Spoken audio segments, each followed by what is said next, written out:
Magsiupo muna. Pag narinig yung salitang paalam, doon pa lang kayo kikilos ng masama. Naintindihan? Para practicein natin. Okay? Naway may natutunan kayo ngayong umaga. No? So, lagi nagpapaalala na mas mainam paghandaan ng kinabukasan habang nasa kasalukuyan. ALS, ahon, laban, sulong, paalam, eskoda. O narinig yung paalam, tatayo na. O, ulitin natin. Pag narinig ng paalam, okay.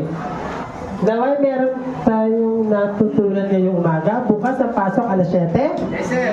Naintindihan? Yes, sir. Lagi tandaan na mas mainam paghandaan ng kinabukasan habang nasa kasalukuyan. ALS, ahon, laban, sulong, paalam. Ay, ulit.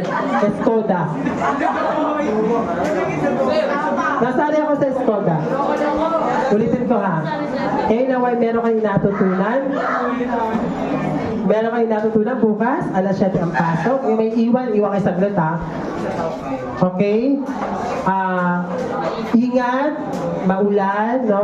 Maulan, gawin yung assignment, research. Naintindihan?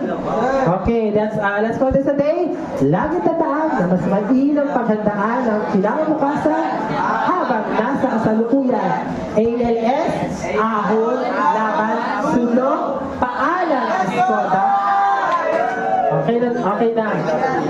Send mo sa akin. 100 po na tas.